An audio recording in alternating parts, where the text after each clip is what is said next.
കുറച്ചധികം പേരുകൾ കൊടുത്തിട്ടുള്ള ഒരു ലിസ്റ്റിൽ നമ്മൾക്ക് ആവശ്യമുള്ള ഒരു പേര് എത്ര തവണ വന്നിട്ടുണ്ട് എന്നുള്ളത് കണ്ടെത്തണം.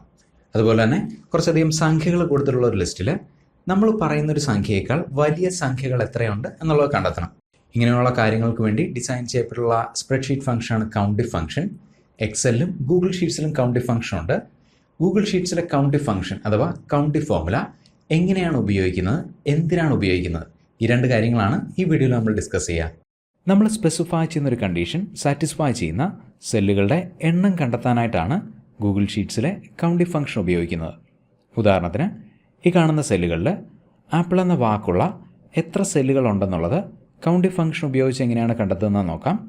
ഈ സെല്ല് സെലക്ട് ചെയ്യുന്നു, ഈക്വൽ കൗണ്ട് ഇഫ് എന്ന് ടൈപ്പ് ചെയ്യുക, ബ്രാക്കറ്റ് ഓപ്പൺ ചെയ്യുക. കൗണ്ടിഫ് ഫംഗ്ഷൻ്റെ സിൻടാക്സ് ആണ് ഈ കാണുന്നത്. ആദ്യത്തെ ആർഗ്യുമെൻറ്റ് റേഞ്ച്, രണ്ടാമത്തെ ആർഗ്യുമെൻറ്റ് ക്രൈറ്റീരിയൻ.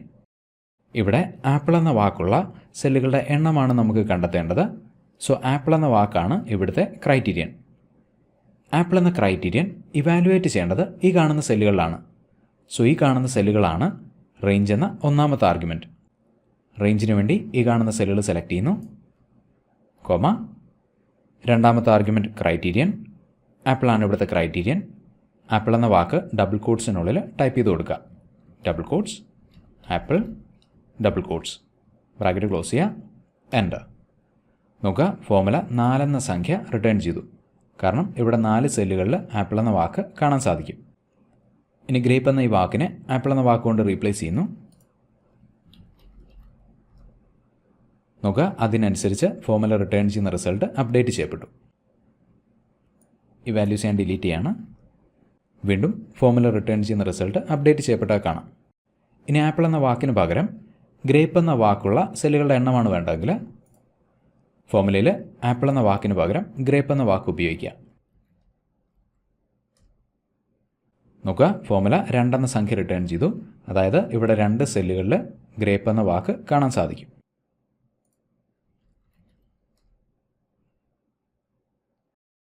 ഇനി ഈ കാണുന്ന സംഖ്യകളിൽ 100 എന്ന സംഖ്യയേക്കാൾ വലിയ എത്ര സംഖ്യകളുണ്ടെന്നുള്ളത് കൗണ്ടിഫ് ഫംഗ്ഷൻ ഉപയോഗിച്ച് എങ്ങനെയാണ് കണ്ടെത്തുന്നതെന്ന് നോക്കാം. ഈ സെല്ല് സെലക്ട് ചെയ്യുന്നു, ഈക്വൽ കൗണ്ട് ഇഫ്. കൗണ്ടിഫ് ഫംഗ്ഷനുള്ളിലെ ഒന്നാമത്തെ ആർഗ്യുമെൻറ്റ് റേഞ്ച്, സംഖ്യകൾ കണ്ടെയ്ൻ ചെയ്യുന്ന സെല്ലുകൾ സെലക്ട് ചെയ്യുക, കോമ, രണ്ടാമത്തെ ആർഗ്യുമെൻറ്റ് ക്രൈറ്റീരിയൻ. 100 എന്ന സംഖ്യയേക്കാൾ വലിയ എത്ര സംഖ്യകളുണ്ടെന്നുള്ളതാണ് നമുക്ക് കണ്ടെത്തേണ്ടത്. സോ ഗ്രേറ്റർ ദാൻ 100 ആണ് ഇവിടുത്തെ criterion. Double quotes greater than 100 double quotes, bracket close ചെയ്യുക, എൻ്റർ. നോക്കുക, ഫോർമുല 8 എന്ന സംഖ്യ റിട്ടേൺ ചെയ്തു. അതായത് ഇവിടെ 100-നേക്കാൾ വലിയ 8 സംഖ്യകൾ കാണാൻ സാധിക്കും. ഇനി 100-നേക്കാൾ ചെറിയ എത്ര സംഖ്യകൾ ഉണ്ടെന്നുള്ളതാണ് കണ്ടെത്തേണ്ടതെങ്കിൽ ഗ്രേറ്റർ ദാൻ 100-ന് പകരം ലെസ് ദാൻ 100 ഉപയോഗിക്കുക.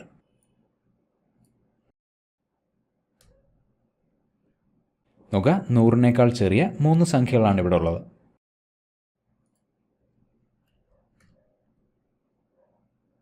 മറ്റൊരു ഉദാഹരണം കൂടെ നോക്കാം. ഈ ടേബിൾ നോക്കുക, കുറച്ച് ചോക്ലേറ്റ് ബ്രാൻഡ്സിൻ്റെ ഓർഡറുകളാണ് ഈ കാണുന്നത്. ഇനി ഈ കാണുന്ന ഓരോ പ്രോഡക്റ്റ് നെയിമും ഈ ടേബിളിലെ രണ്ടാമത്തെ കോളത്തിൽ എത്ര തവണ വീതം വന്നിട്ടുണ്ടെന്നുള്ളത് ഒരൊറ്റ ഫോർമുല ഉപയോഗിച്ച് എങ്ങനെയാണ് കണ്ടെത്തുന്നതെന്ന് നോക്കാം.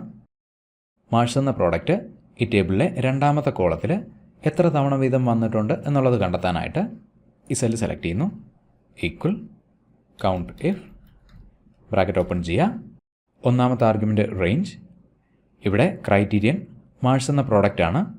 ആ ക്രൈറ്റീരിയൻ ഇവാലുവേറ്റ് ചെയ്യേണ്ടത് ഈ ടേബിളിലെ രണ്ടാമത്തെ കോളത്തിലാണ്. സോ ഈ ടേബിളിലെ രണ്ടാമത്തെ കോളമാണ് റേഞ്ച്. പ്രോഡക്റ്റ് നെയിംസ് കണ്ടെയ്ൻ ചെയ്യുന്ന സെല്ലുകൾ സെലക്ട് ചെയ്യുന്നു.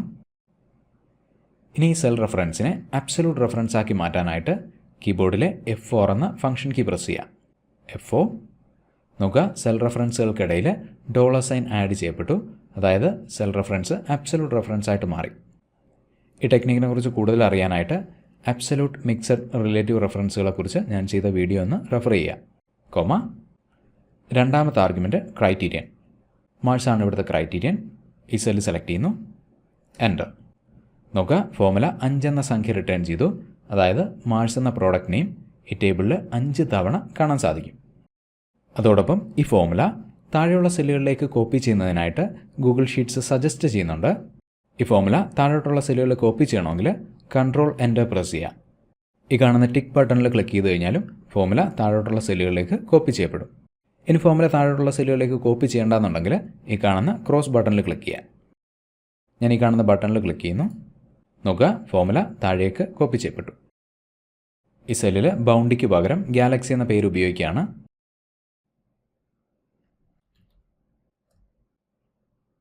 നോക്കുക, ഗാലക്സിയുടെ കൗണ്ട് മാറിയത് കാണാം.